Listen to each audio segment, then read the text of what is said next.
daros las gracias por estar aquí hoy, porque bueno, pues el confinamiento del coronavirus tiene sus cosas a favor también y es que nos podemos reunir todos. Vale, entonces básicamente esta reunión que tenemos por Skype parte un poco de dos ideas que son la de José Almagro y la mía. Hace unos días escribí en un foro que tengo acerca de si se podían hacer salas de grabación, ¿vale? Que fueran un poco diferentes de las que tenemos actualmente. O sea, actualmente tenemos salas de grabación que tienden a ser neutras, tienden a ser secas. Es cierto que existen salas de grabación para baterías, que bueno, que son con mucha cristalera, espejos y tal, que crean al final un campo reverberante muy grande, ¿no? Entonces, la idea es intentar hacer salas de grabación, ¿vale? Que no sean estas salas de baterías que conocemos, ¿vale? Pero que aporten a lo que se está grabando. Es decir, intentar llevar la idea de los auditorios a las salas de grabación sin llegar a ser un auditorio, ¿vale? Tradicionalmente, por el tipo de grabaciones que se hacen, son grabaciones en las cuales los micrófonos están muy cerca de los instrumentos, están dentro del campo cercano de los instrumentos. Nuestra forma de escuchar no es esa, o sea, nadie escucha un bombo con la oreja pegada a 10 centímetros del bombo, ¿vale? Lo cual, por un lado, estamos buscando una fidelidad en las grabaciones que no estamos cumpliendo debido a que estamos pegando los micrófonos a los instrumentos, ¿vale? Intentando aislar lo que es el carácter de la sala de esas grabaciones, ¿vale? Entonces, pues hace poco un chaval se puso en contacto conmigo a ver si le podía poner un poco en el camino de cómo hacer su estudio de grabación y él me manifestaba una idea que era que él quería que la sala aportase, ¿vale? Que la sala de grabación le aportase a sus grabaciones. Yo, por lo poco que conozco de este tema, siempre he ido buscando salas neutras, salas secas, salas que no impriman su carácter en la grabación. Entonces esto me dio que pensar un poco y bueno, pues lo plasmé en un pequeño artículo que escribí en el foro que manejo yo. Y lo leyó José Almagro, ¿vale? Y José Almagro, pues bueno, pues me decía que no estaba de acuerdo en algunas de las cosas que había puesto. Y lo que me invitó luego, personalmente, es a que hiciéramos algo juntos, ¿vale? Algo, decir, vamos a empezar a estudiar un poco si algo de esto se puede hacer, ¿vale? O sea, si podemos empezar a hacer salas de grabación que no sean ya tan neutras, que aporten algo positivo frente a algo negativo que estaban aportando actualmente. Porque actualmente la gente, o por lo menos mi experiencia que tengo yo de visitar estudios, es que la gente que dice que les gusta grabar su sala es porque esa sala no es mala, pero tampoco la veo que aporte cosas positivas. Es decir, cuando intentan hacer tomas estereofónicas separando los micrófonos, por ejemplo, un par de metros, pues yo lo que percibo es que la sala no es mala, o sea, no aporta un carácter malo a la grabación, pero tampoco aporta nada bueno. Ellos se refieren a que les gusta su sala como algo positivo, pero yo particularmente no noto nada positivo si lo comparo con un auditorio, salvando las distancias, claro está. O sea, que en un auditorio es un instrumento más que forma parte de la orquesta y que ayuda a transmitir esa música que hace la orquesta. ¿Vale? Entonces, básicamente es eso, intentar ver si se pueden hacer salas de grabación que puedan ayudar a la música que se está allí grabando para no tener que pegar tanto los micrófonos, aunque es cierto que si se graban todos los instrumentos a la vez, se van a colar parte de unos instrumentos en los micrófonos de otros y todo esto, ¿vale? Pero es empezar a hacer algo, abrir un camino que nos permita en un futuro seguir investigando. Entonces, por eso es un poco la razón de ser de esta pequeña reunión en la cual he intentado reunir gente que conoce los campos teóricos y los campos prácticos. ¿Vale? Entonces, por un lado tenemos a José Javier, que, bueno, pues, que es profesor de la Universidad Politécnica de Valencia. Es una persona que tiene muchos conocimientos de acústica, ha escrito muchas publicaciones de acústica, creo que es una persona que nos puede ayudar mucho. Por otro lado también está José Almagro, es ingeniero químico, si no me equivoco, que además ha hecho un máster en acústica, es profesor en la Universidad de Granada de temas de acústica y creo que también nos puede aportar muchas ideas. Y por otro lado hay una persona que especialmente me ha cambiado mi forma de concebir las grabaciones musicales desde hace un par de meses, puede escuchar sus grabaciones que hace en Dolby Atmos. Los pude escuchar en unas jornadas que hicimos del AES, en los estudios ad hoc en Madrid, y él vino pues con diferentes tipos de música que había grabado para sistemas Dolby Atmos, sistemas inmersivos, sistemas envolventes, ¿vale? Entonces yo creo que hemos conseguido juntar, por un lado, la parte teórica, que necesitamos esos conocimientos teóricos, y por otro lado, la parte práctica de una persona que se dedica a grabar todos los días, que está grabando orquestas, que está grabando música en sonido inmersivo, ¿vale? Entonces me gustaría que empezásemos a hablar un poco, si queréis os voy pasando la palabra, acerca de, bueno, pues sobre todo me gustaría que empezara Miquel, ¿vale? Porque creo que él es el que mejor nos puede plasmar, porque yo he hablado con él por teléfono, los problemas que tenemos a la hora de grabar en salas. Entonces me gustaría que empezara él.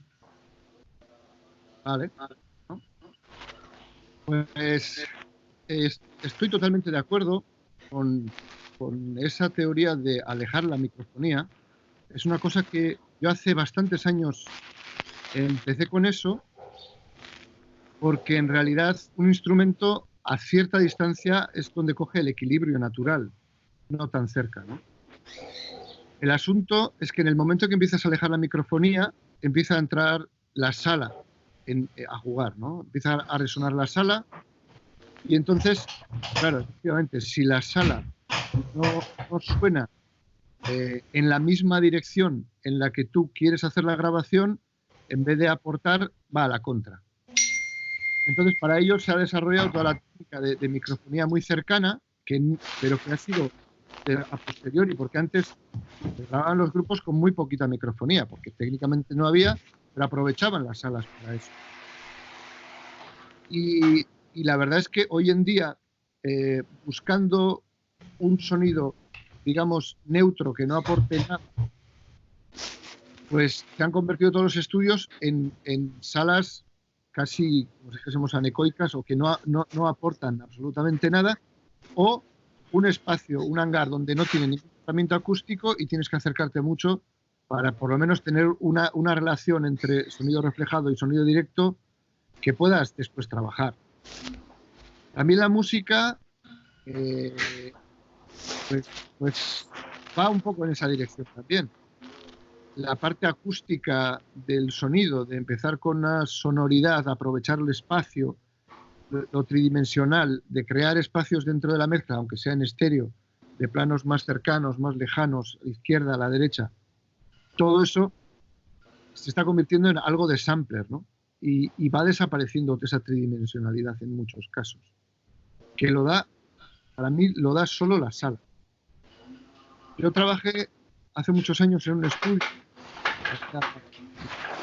que era una sala muy grande y acústicamente no estaba, era un caserío y no estaba muy bien tratado. Pero empecé a jugar, a alejar un poco la microfonía. Pasaba eso, ¿no? De que empezaban a salir coloraciones, los rebotes de las paredes a veces no eran... Y entonces lo que empecé a trabajar era con telones colocados en diferentes posiciones, donde evitaba la primera reflexión y me daba posibilidad de tener una distancia sin que el sonido reflejado de las paredes entrase en una proporción que molestase. Entonces no era absorbente porque no absorbía el sonido del telón. Lo único que evitaba era la reflexión, la primera reflexión. Y con eso, digamos que conseguía que la proporción del balance del instrumento fuera un poco más natural. Y los micrófonos reaccionaban mucho mejor, muchísimo mejor. Hoy en día en los estudios cada vez más es más difícil hacer eso. De hecho, he hecho más de una vez la prueba de alejar un poco y enseguida te encuentras que reacciona mal. Una vez tuve el vértigo de que sonaba mal y no me quedó más remedio que dejarlo como estaba, pero luego me di cuenta que estaba muy bien. Fue en Abbey Road, en la sala 1 de Abbey Road. Yo y había grabado muchas veces en Bratislava, en el Auditorio de Bratislava, que es muy grande, y hay una relación de sonido reflejado en las paredes no muy grande, pero no hay un tiempo de reverberación muy largo. Sin embargo, en Abbey Road hay un tiempo de reverberación enorme. Es como un parking. Y la primera impresión fue, ¡buah! Aquí me van a caer las del pulpo. Porque tenía un montón de sonido de reverberación en la grabación. Pero mi sorpresa cuando ya fui al estudio a mezclar es que solo subiendo los micrófonos, el balance con respecto con la reverb, aunque a priori yo estaba acostumbrado a cosas más secas para luego poner la reverb que fuera, era muchísimo mejor. Y claro, el sonido que le iba aportando la reverb, en cuanto a frecuencias, sumando color, mejoró muchísimo lo que era la calidad del propio micrófono en grabación. Los mismos micrófonos que había utilizado en Praga, en Bratislava, en otros estudios. Con lo cual hay la reverberación como tal, que a priori a mí me dio un vértigo total porque pensaba que se me iba a descontrolar, fue todo lo contrario. Y de hecho, una de las que escuchaste tú, que era de Castlevania, sí, no tenía nada de reverberación añadida. Era tal cual sonaba la sala. Pero el balance, la relación de reverberación con el sonido directo era muy, muy bueno. Eso hoy en día es muy difícil de encontrar en estudios. Vale, yo me quedo, sí, por seguir un poco el hilo, me quedo con dos cosas muy interesantes que has contado. La primera es que cuando alejas los micrófonos del instrumento es cuando realmente obtienes el balance. Esto lo he podido comprobar yo viendo gente que graba baterías. Cuando coge los que llaman los rooms, que son los micrófonos que se colocan en la sala a una distancia de 2-3 metros, lo que te entran por estos dos micrófonos realmente ya es el balance de la batería. O sea, no tienes que mezclar nada porque el balance ya te lo está haciendo el propio batería. O sea, eso me parece muy interesante. Y lo segundo que quería ya preguntar un poco, que me parece muy interesante también, y ahora te paso también a ti, José, a José Almagro y luego a José Javier, si queréis, para que me deis vuestra opinión, es el hecho de conseguir una reverberación controlada. Entiendo yo que la podremos hacer mediante sistemas absorbentes y difusores. El problema es que no imprima un determinado carácter a la sala. Es decir, si por cualquier circunstancia la sonoridad de la sala Abbey Road pasa de moda, ese estudio se cierra, ¿vale? Entonces necesitamos hacer unas salas que no tengan un carácter muy marcado, pero que además le aporten algo a la música que se está grabando allí. Entonces, si quieres, José, coméntame tú un poco cómo lo ves esto. Complicado. Yo me gustaría decir que esto surgió porque yo leí tu artículo, sí, en el que decías que las salas tienen que ser neutras y que teníamos que un poco que medir la sala para ver y que sean buenas. Y un control tiene que ser neutro. sí, es decir, yo me compro mis monitores planos para que aquello suene plano. Si lo meto en un sitio en el que no suena plano, que es prácticamente cualquier estudio, pues si no suena plano, ¿para qué quiero que los monitores sean planos, no? Es decir, tengo que tener una referencia. Sin embargo, en una sala de grabación no tengo por qué tener una referencia. Y lo peor es que si quiero evaluar objetivamente que algo suene bien, tengo que tener pues un criterio que me diga esto es bueno o esto es malo. Y ese criterio es muy, muy complicado.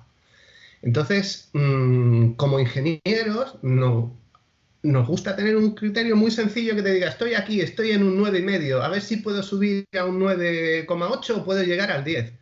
Pero aquí esto no existe. ¿Por qué? Pues porque lo que medimos con el micrófono son ondas de presión, pero en realidad, como nuestro cerebro evalúa eso, es las ondas de presión se convierten en señales neuronales, esas señales neuronales llegan a ser una percepción, es decir, yo voy acelerando el coche y escucho un tono particular a 4 kHz, y entonces esa percepción son los 4 kilohercios y luego llega la cognición. La cognición es cómo interpreto yo eso.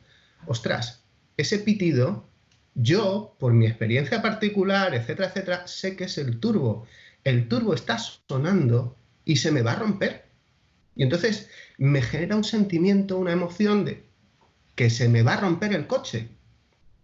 Si yo cojo y esa onda de presión, tengo un micrófono y saco allí un espectrograma, voy a ver una pila de líneas allí y esa línea de 4 kilohercios, que es el turbo rompiéndose, va a ser muy pequeñita. No me va a decir nada. Yo tener un criterio objetivo que me diga esto es muy malo, es muy difícil. Y eso ocurre con todo. Entonces, ese sentimiento, esa percepción la estudia la psicoacústica, pero más allá de la psicoacústica está el tema de la calidad acústica y de la comunicación, que por eso te puse pues este libro de Blauert que habla de qué es lo que me está comunicando esa línea de la FFT tan pequeña. Di el título, porque es que no se ve, Sí. como está ahí muy al fondo, di el título para que los que nos vean, si quieren comprarlo. Se llama Communication Acoustics y quien sea socio de la AES, que sepa que tiene un vídeo de Blauert de creo que hora y pico, que es habla en una convención de la AES de la acústica, la psicoacústica y de la calidad acústica. Él es físico y dice que su jefe allí en la universidad, pues que es ingeniero de teleco y que piensa pues, que lo que hace él, que no es ciencia, que le cuesta, pero en realidad en la realidad la calidad no es, oye, mira, que dice aquí la FFT que este pico es muy pequeño, luego no es importante, ¿no? Ese pico en ese caso que es objetivo, que se te está rompiendo el turbo, es muy importante. Pero en realidad, pues bueno, ¿qué es lo que hace sonar un sitio bien o hace sonar mal? Una pila de cosas. Y eso llevaba a un estudio. Entonces, esto es un tema complicado y es un tema de filosofía, de psicología. Y cuando uno estudia en ingeniería, pues parece que nosotros hacemos lo complicado, ¿no? Las carreras de letras son las que tienen lo complicado. Entonces, por un lado tenemos a Blauert, pero hay una persona muy interesante que es el Barry Blessert, el segundo libro que recomendé, que se llama Spaces Speak, Are You Listening? Y te lees el libro y vuelve a ser una cosa muy, muy hippie también, porque habla de si esto provoca esto y tal. Pero este Barry Blessert precisamente es un tío muy técnico, es el tío que desarrolló la primera reverb digital. Es un tío que ha sido presidente de la AES, y cuando lees el libro tan hippie, pues oye, es que esto realmente es lo que ocurre. Y si te fijas, al final, cuando tú tienes una reverb digital, lo que está haciendo es emular la reverb de la sala. Y la reverb digital tiene cosas que no puede hacer una reverb de la sala. Entonces este tío ha tenido, y otros muchos han tenido que estudiar muy bien qué es lo que ocurre en una sala, y hay razones por las cuales las reverb que tenemos digitales pues no hacen lo mismo que una sala. Al hilo... Perdona que te corté. Sí. ¿A qué te refieres que las reverb digitales no hacen lo mismo que en una sala? O sea, ponnos cosas en concreto. Mira, si yo pongo un micrófono aquí delante mía y la señal que está captando el micrófono es la que se va a procesar en la reverb, haga lo que haga, estoy procesando esto, pero en una reverb natural, la parte del sonido que va hacia atrás, hacia allá, en todos los ángulos, es lo que está procesando la sala. Eso no me lo da el micrófono. Y al hilo de lo que decía Miquel, yo suelo decir que en acústica el aire es lo más caro. Tener un sitio grande donde grabar es muy importante. ¿Y por qué? Pues porque las primeras reflexiones tardan más en llegar. Porque aparte de eso, la reverberación va a llegar de otra manera. Si nos fijamos lo que tenemos como óptimo en general, Para salas de música sacra, ¿cuál es el óptimo de reverberación? Y esa función siempre te la dan en función del volumen. Cuanto más volumen tiene la sala, más reverberación te puede permitir.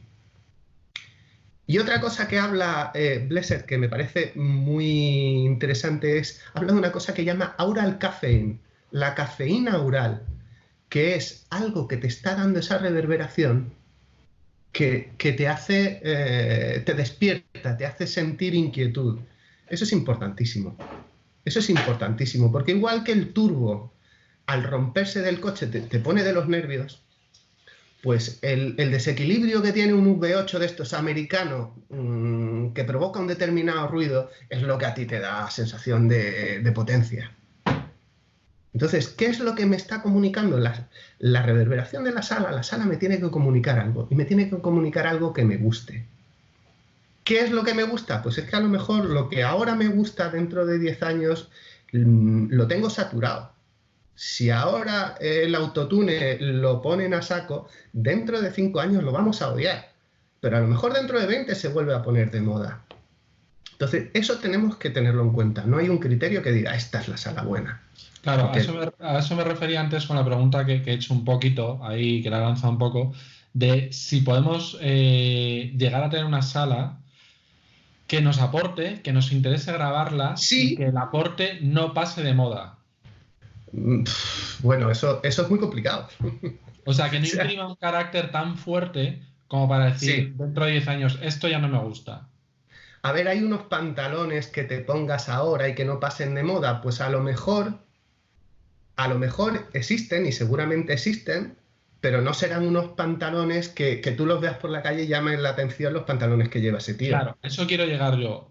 En el símil de los pantalones, ¿existiría una sala que fuesen unos vaqueros convencionales que me hiciesen vestir mejor, pero que nunca se pasaran de moda? Pues la cafeína oral de esos vaqueros tiene que ser una dosis pequeña. Claro, pues No, a eso me refiero, a una sala no muy marcada en su carácter. claro, pero saber qué es lo que nos gusta y qué es lo que no nos gusta es complicadísimo. Es Ya. complicadísimo. O sea, y Yo, cada cual tendrá su librillo y cambiará de criterio. ¿Miquel quiere decir algo? sí, Sí. sí.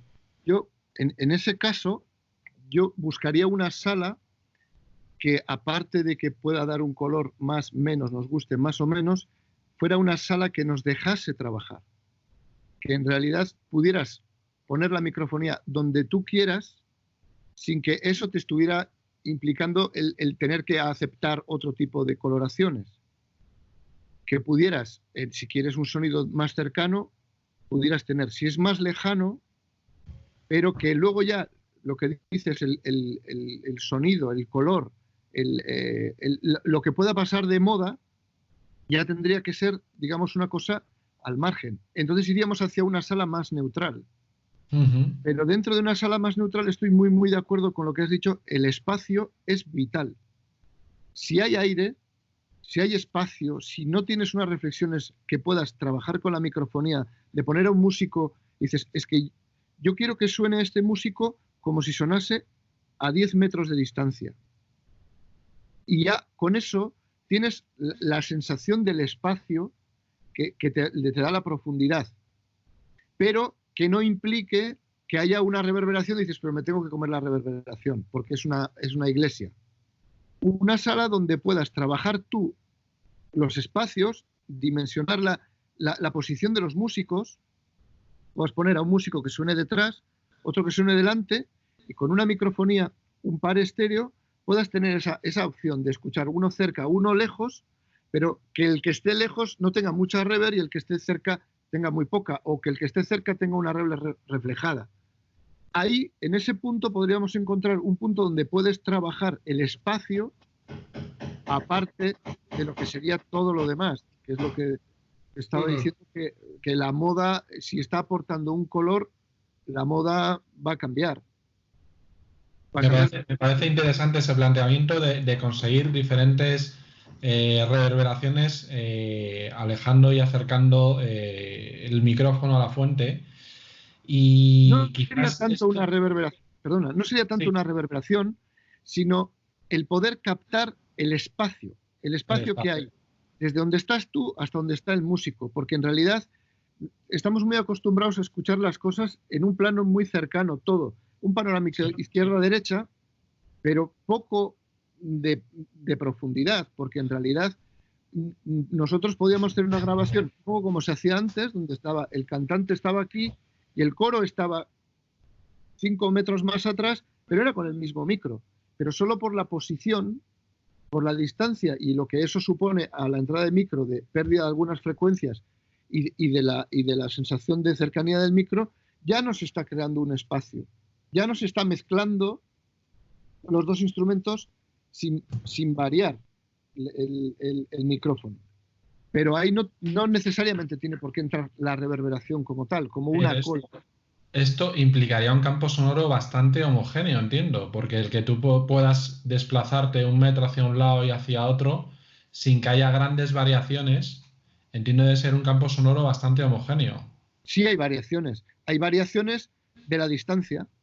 Si tú pones... Sí, pero que no puedes variar muchísimo. O sea, si te mueves 1 metro para atrás, no puedes tener a lo mejor un modo que te esté acentuando 50 hercios. O sea, entiendo que tú buscas esa espacialidad a base de la distancia. O sea, a base de recoger más distancia. Pero es como lo percibimos nosotros. Sí. En cuanto al campo homogéneo, ¿cómo pensáis? No sé si queréis que le dé paso a José Javier y que él nos cuente un poco y ya que se presente. Sí, porque no ha dicho ni hola. Sí, pues José Javier, preséntate un poquito si quieres y cuéntanos algo de lo que hemos hablado. ¿No te oímos?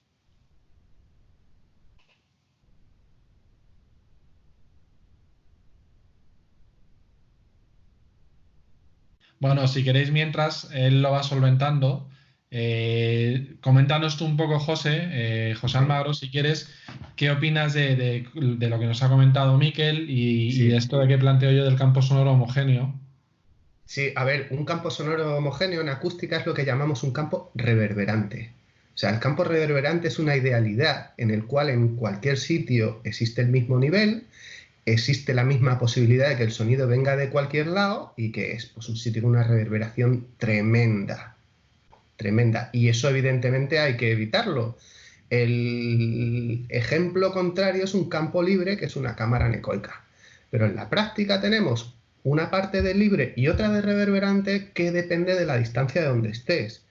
Y por otro lado, el problema de los modos, en una sala cuanto más grande, menos problema de modos. Y sobre todo, nosotros escuchamos una reflexión de dos maneras. Si viene muy cerca, la escuchamos como un cambio en la ecualización, y si tarda mucho en llegar, ya no la integramos y la escuchamos como una reverberación aparte, como un eco. Un eco. Entonces, claro, cuando tarda más tiempo, aparte de que llegue más atenuada, pues ya no te ecualiza esa reflexión. Y para que tarden más tiempo, pues las paredes tienen que estar más lejos, luego la sala tiene que ser más grande. O sea, el espacio es muy importante y luego habría que ver que no haya reflexiones muy importantes. Entonces, pues sí que puede que se busque esa reverberación, que el campo sea reverberante a partir de un cierto tiempo de un cierto momento en el tiempo, ¿no? Y de una distancia, entiendo también. Quizás es interesante jugar con el espacio a partir de distancias. Bueno, pero cuando tú ves la curva de caída, incluso en una anecoica se ve el campo directo, pero luego se ve una determinada pendiente con una serie de reflexiones. Eso, coges, mides en anecoica y las ves también, siendo una anecoica estando lleno de goma espuma. Vale, José Javier, ¿tú estás ya para hablar? Sí, ¿me oís ahora? Sí, perfecto. Pues no, es que le había dado al mute y se me había olvidado que la había. Vale, para pues que cuéntanos un poco. ruidos de mi casa, de mi familia por ahí. Sí. Bien, a ver. Voy a concretar algunos términos, ¿no?, que habéis usado un poco por centrarlo en lo que sería una visión desde un punto de vista técnico, porque claro, el audio, la ingeniería de sonido, mezclamos cosas técnicas con cosas del gusto, artísticas, como ha comentado José Almagro, ¿no? Tenemos lo que nosotros percibimos, nuestras sensaciones, y luego los fundamentos acústicos o físicos. Entonces, durante muchísimos años, muchos acústicos lo que han intentado es intentar establecer una relación entre los parámetros físicos y los subjetivos, ¿vale? Es lo que se ha ido buscando durante todos los años. Es decir, que yo llego a una sala y digo, esta sala será buena, y en vez de oírla yo y unos cuantos especialistas decir, oye, esta sala es de verdad muy buena, que yo pusiera un aparato y me dijera, los parámetros son, pues la EDT es esta, el tiempo de reverberación es este, tiene esta claridad, tiene esta correlación interobra, ¿vale? Entonces, ahí se ha investigado mucho y en ese campo os recomiendo el libro de Kutruf, es el Room Acoustics de Kutruf, sí, ¿vale? Que es un libro que trata todos estos aspectos. Kutruf con K, doble T, doble F al final. Entonces, un poco siguiendo la línea que se ha hecho hasta ahora, se han dado cuenta muchos acústicos, muchos técnicos de sonido, que hay parámetros que sí que influyen. Lo que pasa que no está todavía muy claro cómo influyen, ¿vale? ¿Por qué? Porque la mente humana es muy compleja. Además, he visto con el tema del aburrimiento, efectivamente. O sea, nos aburrimos. Oímos algo que nos parece muy bueno, pero cuando lo hemos oído 10 veces, pues ya nos aburre. Entonces ahí estaría la variedad. Pero dentro de esa variedad, pues habría unas cosas que directamente son horribles siempre, y otras, pues, porque son aceptables, ¿no?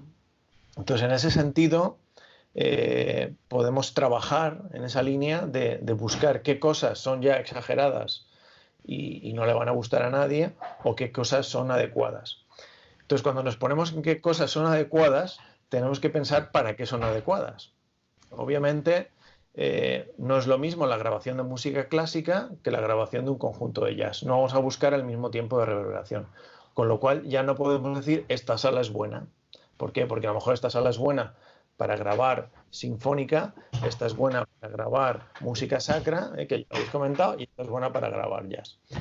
Con lo cual, partimos de los parámetros que tenemos que definir antes. Entonces, en esa línea, si uno busca una sala que sea buena, digo, esta sala va a ser muy buena, como ha comentado otra vez José, el volumen es súper importante. ¿Por qué? Porque si tenemos más volumen, por un lado aumentamos la IACC, que es la Interaural Cross Correlation. Si vas a grabar en mono, no es importante, pero nadie graba en mono hoy en día, todo el mundo graba mínimo en estéreo. Entonces, en una sala pequeña, la Interaural Cross Correlation entre dos micrófonos es muy baja. Eso da una sensación mala al oído, da una sensación de poco ambiente, ¿vale? Y eso sí que se puede medir. Hay unas fórmulas matemáticas no muy complejas donde tú introduces las dos señales y te dice la IACC, ¿vale? En general o por bandas de frecuencia. Entonces, si es ahí... Perdónate, Ortega, a lo mejor hay gente que no lo sabe. La IACC es hacer la función de correlación entre las dos señales de los micrófonos. Sí, bueno, no vamos a entrar en funciones matemáticas, lo hay que normalizar, etcétera. Pero básicamente es eso, ¿no? Es la función de correlación entre las dos señales. De autocorrelación. Y los micrófonos en un dummy, en una cabeza. Sí, es para un dummy, pero puedes hacer también la Interaural Cross Correlation entre un para B o lo que tú quieras. Puedes hacer, hay unas normalizadas, pero en general estoy hablando que cuando tú pones dos micrófonos, si esos dos micrófonos están en una sala muy pequeña, la IACC es muy pequeña en general. La IACC aumenta con el volumen de la sala, también aumenta con el tiempo de reverberación, pero ella no es tan lineal.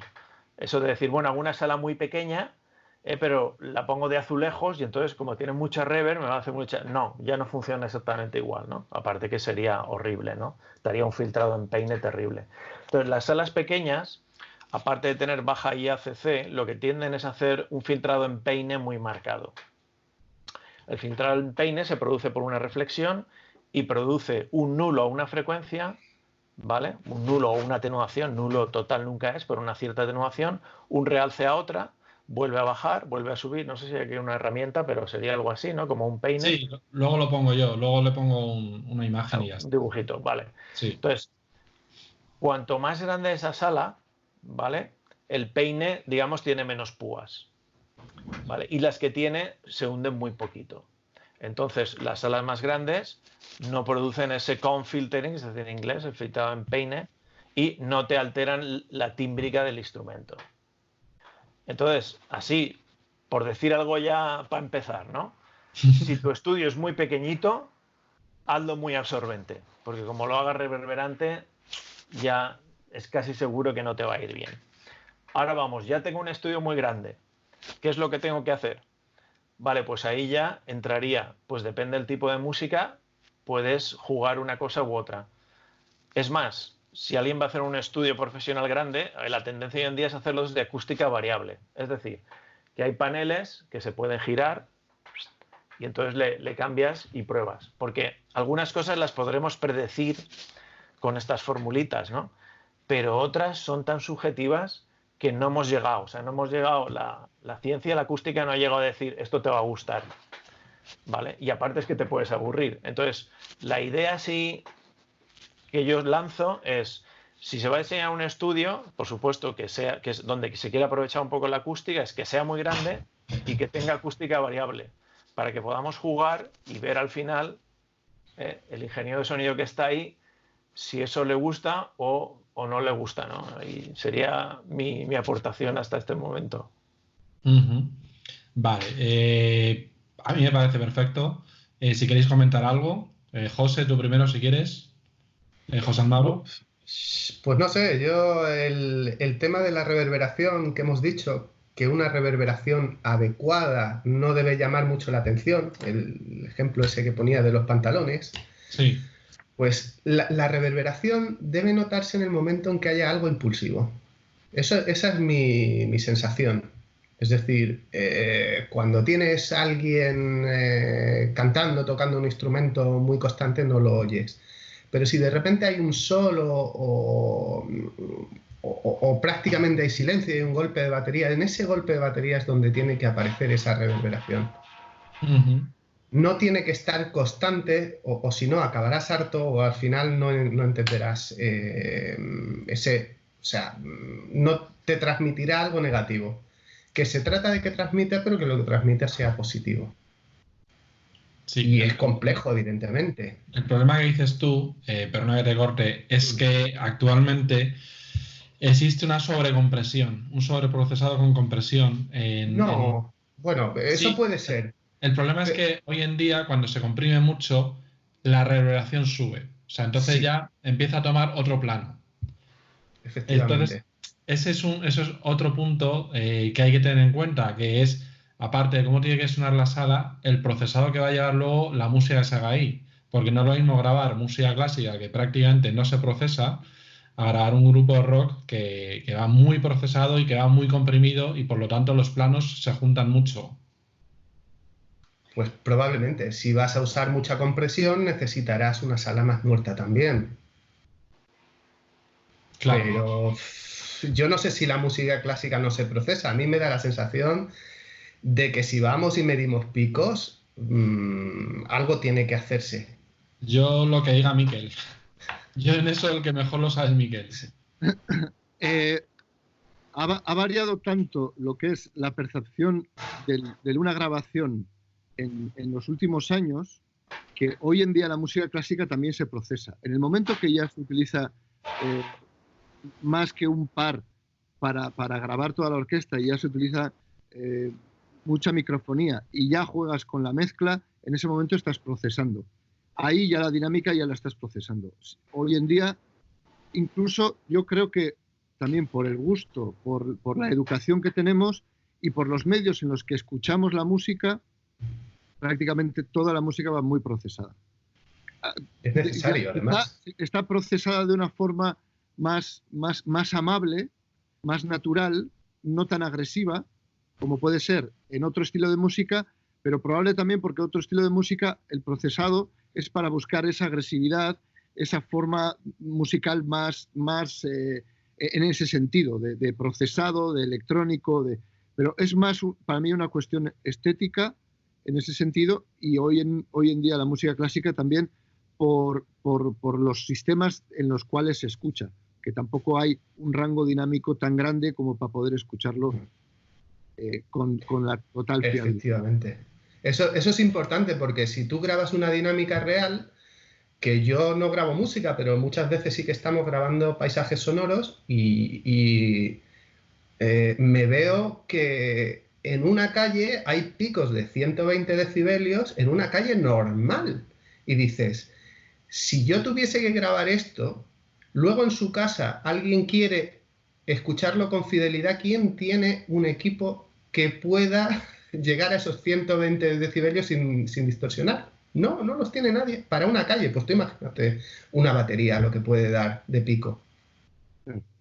Sí, sí. Y porque se busca un punto medio en el cual no es tanto lo que se vaya a escuchar de fuerte, sino lo que se pierde por no estar a la altura del otro. Porque tendríamos el pico de la caja, por ejemplo, pero todos los demás detalles que estarían en un rango dinámico natural estarían tan abajo que en los altavoces normales no los oiríamos. Claro. Por ir avanzando un poco, bueno, José Almagro me ha propuesto hacer una investigación de todo esto, ¿vale? Yo, por mi parte, a mí me interesa hacerlo. Bueno, luego vosotros, si queréis, ya me comentáis si os interesa o no.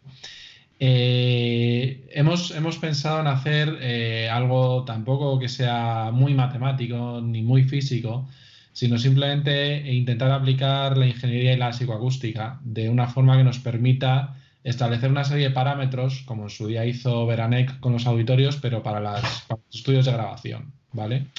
Entonces nuestra idea sería grabar, por ejemplo, por tener los tipos de música diferentes, grabar un cuarteto de cuerda, por ejemplo, y un grupo de pop, ¿vale? En diferentes salas de grabación, ¿vale? Ahora comentaremos un poco el proceso de cómo sería. Y pues con gente que tiene unas capacidades auditivas entrenadas, mostrarles las diferentes grabaciones, por supuesto de forma anónima, para que no haya un agravio comparativo entre estudios, ¿vale? Y que la gente puntúe esos estudios, esas grabaciones musicales, ¿vale? Una vez que viésemos los estudios que han dado los mejores resultados, intentaríamos caracterizar de una forma ya pues con parámetros de acústica, qué es lo que tienen esos estudios que no tienen los otros. O sea, sería como intentar hacer un trabajo similar al que hizo Beranek en su día con los auditorios. Entonces, si queréis, empezamos a hablar un poco acerca de cómo podríamos hacer esto. ¿Quieres empezar tú, José? Bueno, a mí me parece muy complicado y pensar que vamos a llegar a algo objetivo es imposible. Porque además piensa lo siguiente, tú vas al estudio y evidentemente aquello se va a mezclar, a procesar de mil maneras, se va a masterizar y entonces evaluar grabaciones en bruto cuando aquello va a llevar un procesado no tiene sentido. Y en el momento, si haces ese procesado, pues lo que vas a estar evaluando ya no es la acústica del estudio, sino el procesado completo, la grabación completa. Pero quizás entonces, esas grabaciones no necesitarían tanto procesado si de por sí consiguiésemos que la sala sumase, aportase algo que fuera positivo. No sé, a mí me parece complicado pensar que vamos a llegar a algo, pero bueno, por lo menos establecer una serie de fundamentos con un cierto criterio, hacer alguna grabación y alguna comparación. Incluso yo creo que si tú llegas y haces la misma grabación más o menos en unos cuantos estudios y luego nos gustan el estudio X, no significa que sea mejor. Otra cosa que no hemos hablado es que en el estudio, por una parte, se tiene que grabar, pero por otra parte, el propio estudio, al que está allí interpretando, le tiene que hacer que interprete mejor. Es decir, tú en un concierto le quitas el monitor a un cantante y ese cantante canta como el culo. O sea, es que si no se oye, no canta. Si tú llevas a un sitio a alguien a interpretar y consigues que esté encantado, que esté flipando con el sitio, va a tocar mejor y eso es muy importante. Pero eso va muy en una experiencia holística, es decir, si tú vas a un sitio y vas a un sitio donde estuvo grabando Miles Davis, tú vas en otro plan que si vas a un estudio que está en tu barrio. Si tú vas a un sitio y está muy bien decorado, va a influir en tu percepción y en la forma en la que tocas.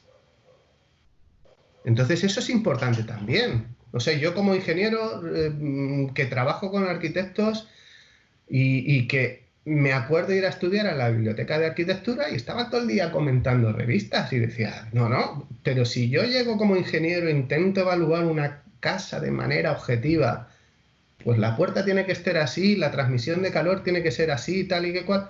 Pues lo mismo, seguramente en esa casa no hay quien viva, aunque objetivamente a mí me salga que esa es la casa perfecta.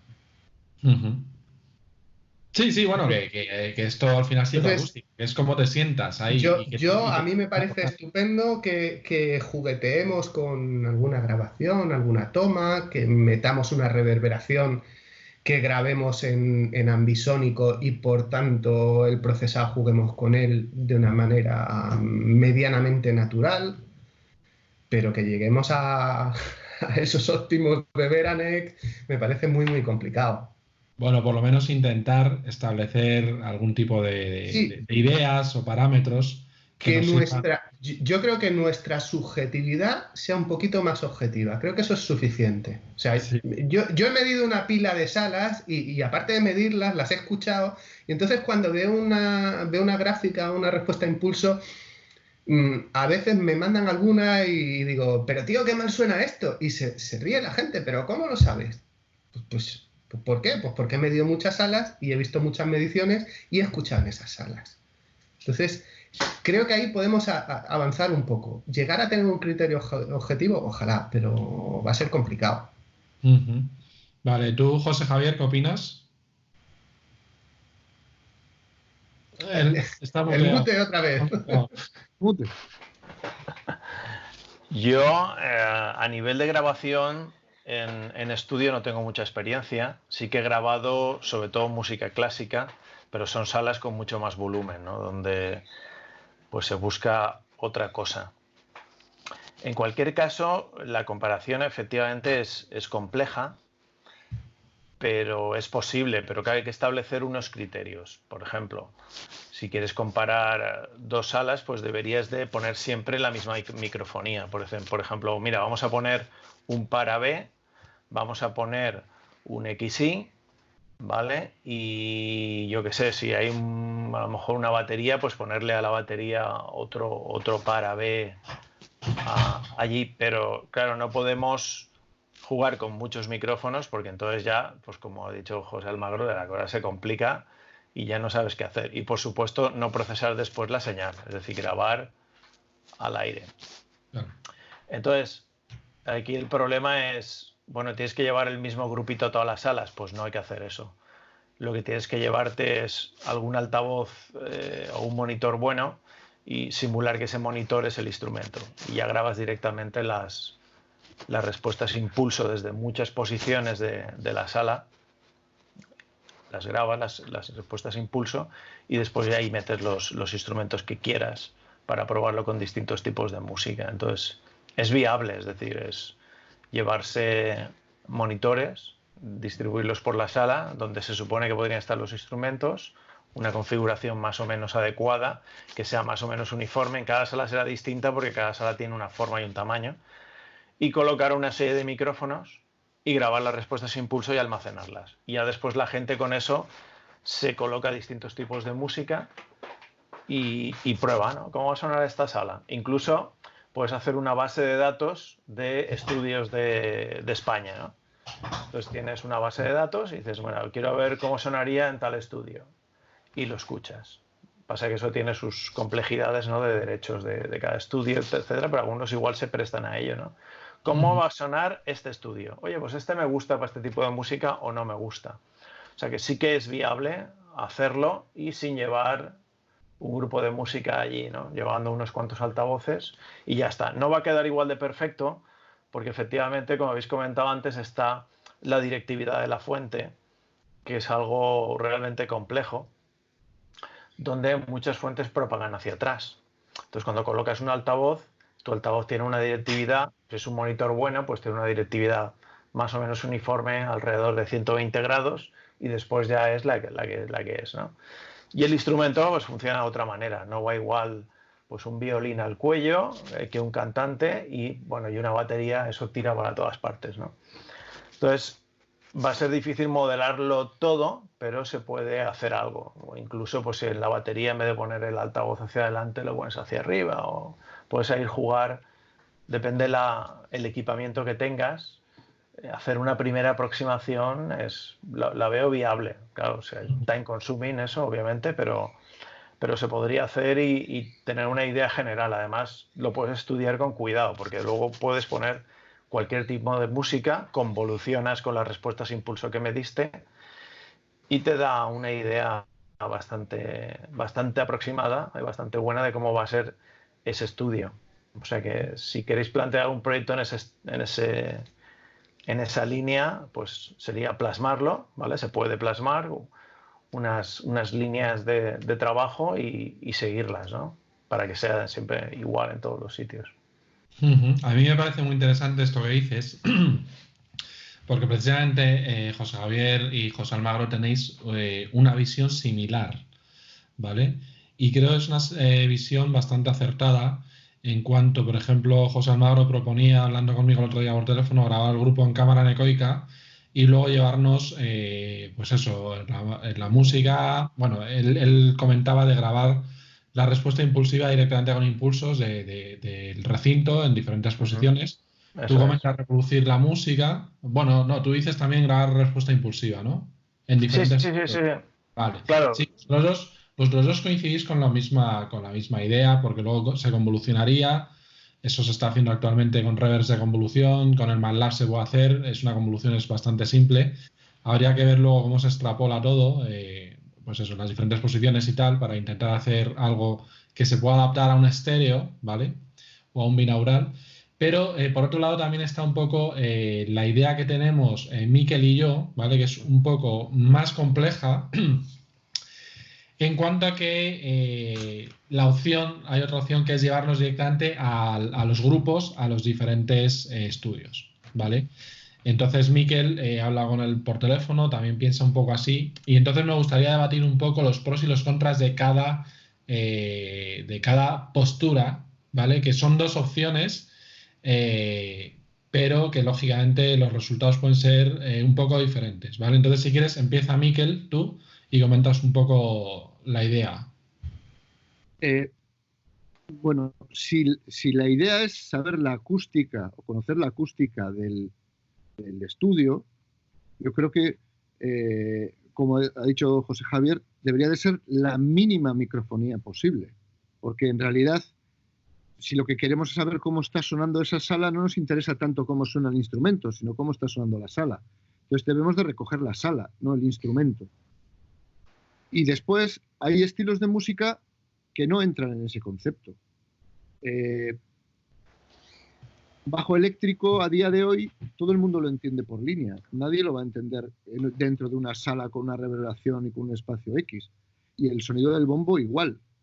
Con lo cual, hay estilos de música que la acústica como tal la han dejado de lado. La caja puede tener una reverberación, pero ya es una cosa más a nivel de producción, de buscarle un determinado color, una determinada reflexión que le dé aporte, incluso esa misma reverberación puede ser una reverberación con una puerta de ruido, con una distorsión, con un flanger, para crear un elemento musical, pero no tanto buscando la acústica como tal. Entonces, si en realidad lo que estamos buscando es la acústica, yo tiraría porque fuera música donde la acústica realmente influye en los instrumentos, más instrumentos de música clásica o música clásica básicamente. Pueden ser un violín o una guitarra o cosas así. Creo que ahí sí que podemos apreciar cómo influye la sala en el instrumento y el instrumento en la sala. Y ahí yo creo que sí que podemos entender un poco más. Si es un conjunto, un cuarteto de cuerda, pues yo creo que, como antes también se ha hablado, depende cómo toque el cuarteto, va a cambiar mucho la sonoridad. O sea, si el cuarteto está tocando un poquito más ajustado o un poco menos ajustado, va a hacer que la suma de esas frecuencias vaya a sonar más redondo, menos redondo, más áspero, menos áspero. Incluso si no están del todo afinados, el oído ya lo aprecia como algo que no está bien, no suena bien. En ese no suena bien englobamos tantas cosas. Entonces, yo creo que habría que hacer igual, yo lo del pop no lo veo tan claro, pues si en realidad cogemos un grupo de pop, lo ponemos como si fuese un grupo de música clásica y ponemos 2 micrófonos, nos va a sonar muy raro. A no ser que el grupo de pop esté muy acostumbrado a eso, y no creo que haya hoy en día grupos donde el cantante esté en un sitio, o sea, como se grababa hace 50 años, no creo, y además la música no va en esa dirección. Es mucho más, que tenga mucho más punch, es otro tipo. Entonces yo buscaría instrumentos donde la acústica nos vaya a funcionar, y luego si en realidad tenemos que tener el mismo sonido, exactamente el mismo, para poder evaluar una sala de otra, creo que sí, una grabación y hacerlo con unos altavoces sería la forma más adecuada. Aunque no va a sonar, que es lo que pasa con Altiverb y toda esta reverb. También se ha dicho, si tú tienes el micrófono cerca y luego le pones la reverb, una reverb de emulación de sala y lo pasas por ahí, no suena igual que si tú lo estás haciendo allí, porque hay otros factores también que entran ahí. Pero sí nos va a servir, porque por lo menos vamos a partir del mismo punto de partida para evaluar todas las salas. Y ahí sí que podremos ver, pues con un sonido de violín bien grabado en unos altavoces lo más fieles posible, a la misma distancia, misma altura, misma microfonía, colocado más o menos habría que ver en el centro de la sala o donde sea, donde podamos determinar ahí sí que la acústica esta con respecto a la otra varía. En esto, y luego hay cada uno sí que, para un estilo de música ya sería determinar si esa variación me conviene o me perjudica. Vale. Si vamos a evaluar la acústica, tenemos que ir a por la acústica, no tanto al resultado musical del conjunto o del grupo o lo que vaya a pasar. O sea, en música, de lo que se denomina un poco más tipo ligera, se podría intentar hacer, por combinar el cuarteto de cuerda con otro estilo musical para que la gente escuchase diferencias, se podría hacer con un jazz con instrumentos acústicos o un pop o un folk con instrumentos acústicos. Pero es que tendría que estar el piano en la misma posición, a la misma distancia del micrófono, tocando en la misma intensidad para que puedan ser evaluables una con la otra. Y creo que eso es difícil, porque si cambias de piano, es como si cambias de microfonía y cambias de estudio. Ya te cambia todo radicalmente, con lo cual debería de ser algo que fuera o menos prácticamente idéntico de un estudio a otro, para que podamos evaluar solo la acústica del estudio, porque claro, si cambias de piano o cambias de batería... Ahí viene un poco la idea que comentáis de hacer la grabación en una cámara anecoica y luego capturar las respuestas impulsivas en diferentes zonas de cada estudio y luego convolucionarlo. O sea, sería el mismo piano y podríamos intentar hacer una evaluación más objetiva. Pero también es complejo, ¿eh? Sí. También es complejo porque tu piano tiene una directividad y cuando coloques un monitor de estudio no tiene la directividad de un piano. Debería de ser los mismos monitores colocados en la misma posición. A la misma posición de microfonía, con el mismo previo, con la misma ganancia, etcétera, etcétera. O sea, una cosa, las posiciones, la única variable que fuera la sala. Igual que micrófonos esféricos con directividad y tal que se gastan para grabaciones ambisonic, también se han desarrollado altavoces de directividad variable, ¿vale? Son altavoces esféricos donde puedes simular cualquier directividad de cualquier instrumento. En esto he estado trabajando, que estuve por allí en junio pasado. Angelo Farina es un ingeniero acústico de Italia, ahora estará enclaustrado como nosotros, y él lo que ha desarrollado es pues, un altavoz esférico con muchos pequeños altavoces alrededor. Entonces puedes inyectarle la directividad que quieras, entonces puedes simular que el instrumento radia en cualquier dirección. Claro, no va a tener la fidelidad no va a tener la fidelidad que tiene un monitor de estudio de alta categoría, ni la misma distorsión, ni nada. O sea, para oír no es bueno. Pero como sabéis, para grabar respuestas impulso no hace falta un altavoz muy bueno porque la distorsión se elimina y luego la falta de linealidad en frecuencia del altavoz también se puede corregir, ¿no? Entonces, ese altavoz vale para medir respuestas impulso de instrumentos con directividades peculiares. Entonces, eso podría servir. Es decir, si se quiere hacer una investigación todavía más fina, en vez de colocar un monitor en las diferentes posiciones, colocas un altavoz de esos. Eso ya es un proyecto gordo. Nos estamos yendo de madre, pero no es inviable. Es inviable, se puede hacer. Se puede simular la directividad del instrumento en esa posición de esa sala.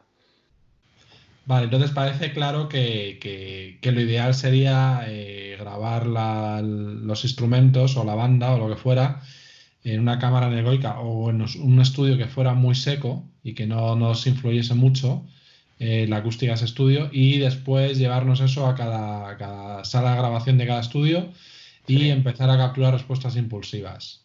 Sí, yo pienso que una cámara anecoica es un poco complejo, ¿no? Para esto. Sí que se pueden hacer muchas cosas en un estudio muy, muy seco. Y luego, pues si vas a grabar guitarras o eso, ya pues les pones pickups o lo que sea, o si son bajos, como habéis dicho, pues ya sale por línea, no hay problema, ¿no? Y un piano, pues oye, le metes ahí los micros dentro, muy cerca, 4 o 5 micros, ahí que hay técnicas y tal. Y no haría falta una cámara anecoica, porque si os lo planteáis con cámara anecoica, claro, la investigación se complica hasta límites insospechados, porque ya hay que buscar tiempo de cámara anecoica, meter los músicos allí dentro, se van a ver allí que no saben ni cómo tocar, que no se oyen, tendrás que ponerles monitorización con un poquito de reverb para que aquello... Entonces la cosa... Eso lo hicieron en Finlandia hace unos años, grabaron varias composiciones clásicas en cámara anecoica, ¿no? Y aquello fue complicado, claro, lo hicieron con muchísimo dinero de la Unión Europea, de un proyecto europeo, ¿no? Entonces, claro, plantearnos eso nosotros a nivel de estudio sin financiación, pues es un poco utópico, pero sí que aprovechar, pues cuando estáis trabajando y tal, que viene algún grupo, pues aprovechar alguna grabación peculiar para eso, donde sí que se pueda, oye, mira, esta la vamos a grabar ahí, instrumento a instrumento, para que no se mezcle nada, fundamental, y poniendo los micros lo más cerca posible, aislando, si el estudio no es bastante seco, pues se pone más espuma, lo que sea, y no hace falta cámara anecoica, ¿no? Yo la cámara anecoica lo veo un poquito ya complejo. Sí. Hombre, yo ese altavoz ambisónico que dices lo veo muy complejo. La cámara anecoica, pues yo soy el responsable de la UGR. Bueno, en tu caso que la tienes allí, sí. Pero ¿has metido músicos en la cámara a tocar? Sí, metimos saxofones. ¿Eh? ¿No se han vuelto locos? No. En una ocasión metimos unos saxofones para hacer un estudio de los Tudeles, y en otra ocasión he tenido visitas de gente de musicología, y en las visitas pues han cantado y han tocado algo dentro, y ha habido gente que me ha dicho que era curioso, pero al cabo del tiempo te acostumbras. También he tenido mucha gente que te dice, claro, se han visto el vídeo ese de a los 35 minutos empiezas a tener alucinaciones, y claro, a todo el mundo le digo, hay que venir alucinado de casa, porque aquí se está muy a gusto. De hecho, me acuerdo haber visitado a alguien en la Politécnica de Valencia, que me acuerdo que me dijo, pero si es el mejor sitio de la universidad, dice, en verano me echo yo las siestas aquí. Más fresquito y más silencioso. No diré quién, pero... Oye, pues... Yo en verano salgo a las 2, pero sí que es verdad que cuando tú entras en una anecoica, la mía es de color negro, las negras he visto que llaman más la atención, da un poco de cosa. Y no estás acostumbrado, enseguida te acostumbras. Te acostumbras y se está muy a gusto. También mucha gente me dice... Hay mucha presión aquí, y dices, pero si hubiese presión con la puerta abierta, saldría el aire y se igualarían las presiones. ¿Qué es lo que ocurre? Pues que si alguien está hablando y no te mira, pierdes agudos. Y esa pérdida de agudos te da la sensación como cuando se te taponan los oídos en un avión. Pero cuando algo lo experimentas por primera vez, pues la sensación es brutal. A la tercera, cuarta, quinta vez te has acostumbrado.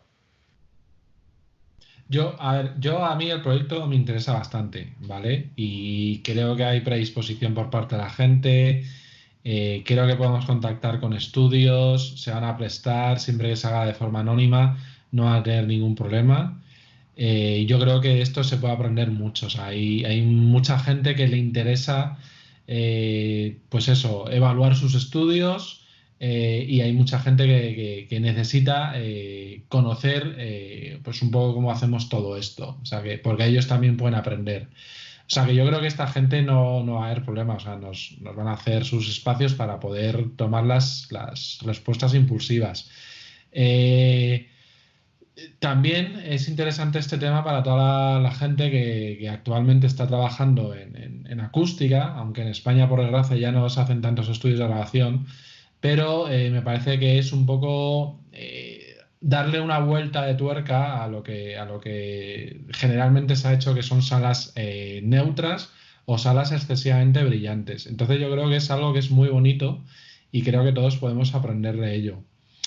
Entonces, si queréis, por mi parte hemos comentado ya bastantes cosas, llevamos 1 hora de vídeo, este vídeo es un poco para que la gente de LAES, pues estos días de cuarentena, pues pueda ver algo que no sea el Netflix o ver el tremendismo de las televisiones, que parece que estamos a punto de entrar en la época zombie todos. Entonces, si queréis, vamos a ir concluyendo el vídeo, ¿vale? Y un poco con las conclusiones y de una forma positiva un poco de cómo nos podría inspirar este proyecto para tirar para adelante y qué nos podría aportar a cada uno de nosotros y de mí, claro. Entonces, si queréis, empezamos, por ejemplo, por Miquel, que es el primero que tengo aquí en la ventanita, así que Miquel... Si queréis comentar algo más que no se haya dicho en estos momentos, podéis hacerlo también. Sí, a mí, Miquel ha comentado que él lo que proponía era que usásemos violines o algo así. Yo creo que es muy importante para la detección de ecos, que los ecos son muy desagradables y que cuando sacas una gráfica, la típica curva de energía con el tiempo, los ecos se pueden ver muy pequeñitos, pero son muy desagradables. Y la detección de ecos depende mucho de la impulsividad de la fuente. Entonces, el viernes estuve dando una charla a los alumnos del máster de la UGR. Estuvimos midiendo una sala de conferencias que tenía el techo totalmente absorbente y se acabó. Y les dije, el tiempo de reverberación va a salir bajito. Pero aquí tiene que haber ecos y los vamos a ver. Y se veían perfectamente. Con la voz no se oían, porque la voz tiene una determinada modulación en el tiempo que haría que hace que no se oigan. Dabas una palmada y se escuchaba perfectamente. Entonces, cosas que sean muy impulsivas te permiten escuchar un poco más la acústica. Porque al final la acústica no se oye si no hay una fuente. Y esa fuente tiene que iluminar de una manera o de otra. Entonces, pienso que alguna cosa, aunque sea, pues no hace falta ni una batería, un golpecito de una madera contra el móvil o contra otra cosa. Ese tipo de cosas te dan unas pistas que algo que varía tan lento como un violín frotado, pues no. La batería es un instrumento acústico que ganaría bastante si consiguiésemos que la sala jugase a su favor. O sea, que no es descabellado, dentro de los experimentos que hagamos, grabar a un batería y ver cómo reacciona la sala o diferentes salas, mejor dicho, ante esa batería. Sí, pero es compleja. La batería puede ser un elemento. Y quizá para la medición un golpe seco y no un golpe conjunto de batería sería más sencillo. Un golpe que fuera un golpe, ¿no? Sin que fuera toda la batería a la vez. Que ahí sí pasaría un poco como con la voz, que tendríamos una parte uniforme, ¿no? de golpe. Pero yo creo que igual lo que habría que hacer es un listado de cosas a grabar que fueran interesantes para poder después tenerlos como elementos para poder distinguir unas cosas de otras. Vale. Eso es la percusión. Y una cosa, Una cosa que se me olvida, perdona que te corte, porque me he ido ya directamente a las conclusiones, pero creo que se nos olvida hablar un poco, porque esto en un principio también lo planteamos un poco en plan hacer experimentos con ambisónico y hemos pasado un poco por encima del ambisónico. Estas experiencias, ¿cómo lo veis grabarlo en ambisónico?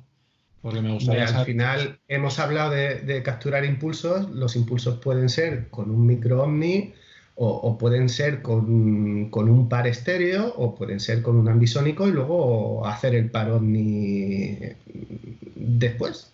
Claro, o sea, me interesa saber con qué micros vosotros creéis que es interesante grabar esto.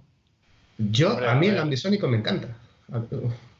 en José Javier, micrófonos ambisónicos ya hay muchos disponibles. No sé si vosotros tenéis alguno, pero no, de primer orden ya hay un montón. En segundo orden también está por ahí el Octamic y luego ya vámonos a órdenes superiores, ¿no? Cuarto, quinto orden y el sexto que va a sacar ahora los de MC Eigenmic. Acoustics, los del Eigenmic. Yo tengo el Eigenmic de 32 micrófonos que te permite entre cuarto y quinto orden y claro, las posibilidades luego son infinitas, ¿no? Porque tienes una capacidad brutal. Obviamente las cápsulas no son tan buenas como una cápsula de referencia, pero para grabar respuestas impulso te da igual. O sea, para grabar respuestas impulso, la cápsula del EMIC es suficientemente buena, incluso directo. Si, como no vas a grabar en campo muy próximo, tampoco vas a ver ahí detalles de respuestas súper impulsionales. Entonces, la calidad que da es muy buena, ¿vale? Entonces, por supuesto, yo incluiría dentro por lo menos un micrófono Ambisonic de primer orden, de estos ya que están a muy buen precio, como el de Rode o similares, que ya graban suficientemente bien para hacer ese tipo de pruebas, ¿no? O sea, sí, seguro, vamos, lo incluiría. Sí. ¿Y tú, Miquel, qué opinas? Sí, totalmente de acuerdo. De hacer las pruebas ahora, hacer solo mono estéreo, no tendría mucho sentido, estando la tecnología ya a otro punto. Habría que ir, por lo menos, hasta el máximo que nosotros podamos llegar. Vale, pues ya si queréis, para ir concluyendo, si queréis decir algo más, o bueno, la gente que nos esté viendo, si quieren más información o apuntarse a este proyecto, comentar si queréis algo para cerrar el vídeo. Bueno, yo diría Perdón. lo que he dicho casi al principio, ¿no? Que es un tema muy complejo porque intervienen muchos parámetros subjetivos que todavía no se han podido relacionar directamente con parámetros físicos, pero que sí que ya hay algunas conclusiones claras, ¿no? Lo que os comentaba de la interaural cross correlation, que es muy importante para dar una sensación de ambiente bonita, ¿vale? Por eso queda tan bien cuando pones un para B en música en vivo, en una sala que sea grande. Después diría que esto no tiene sentido si no se considera la espacialidad del sonido, mínimo estéreo, pero también podríamos hablar de 5.1, que parece que ya nos estamos olvidando con el ambisónico, pero bueno, en 5.1 también es muy importante el efecto de sala. Y después que probéis, o sea, cuando vais a una sala, que probéis a cambiarla. Se puede cambiar, se puede poner material, puedes coger un tablero, quitarlo, ponerlo y ver cómo cambia todo muchísimo, ¿no? Por las nuevas reflexiones que añades o los nuevos absorbentes que pones. Entonces, la interactividad en una sala es algo que está por explotar. Es decir, el ingeniero de sonido puede hacer cambios en la sala, colocar una cortina o hacer 20.000 cambios, ¿no? Es algo que a veces es mucho de prueba y error. Aunque yo me dedico más a las matemáticas y a la investigación científica, pues tengo que reconocer que la prueba y error en estos campos es fundamental, ¿no? Vale, Miquel, si quieres dinos tú algo.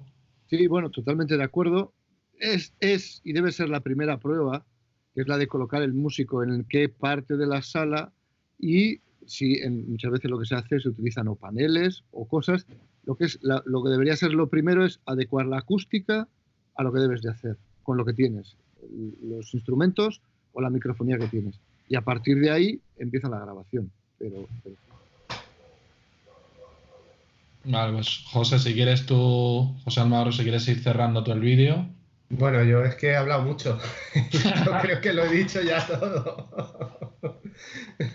Que es complejo, que no creo que tengamos mucho recorrido porque nos dedicaría la vida entera, pero que sí que podemos plantearnos experimentos, alguna escucha con auriculares para pasar alguna encuestita a quien lo escuche y alguna conclusión interesante. Surgirán más preguntas que respuestas, pero creo que podemos seguir para adelante, ¿eh? Puede estar muy interesante.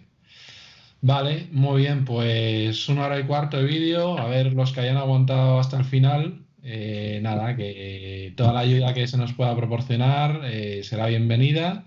Personalmente quiero apostar muy fuerte por este proyecto porque es algo que ya roza ya mi motor de vida, que es empezar a entender los espacios sonoros de una forma diferente a lo que son los libros. O sea que quiero apostar muy fuerte por este proyecto.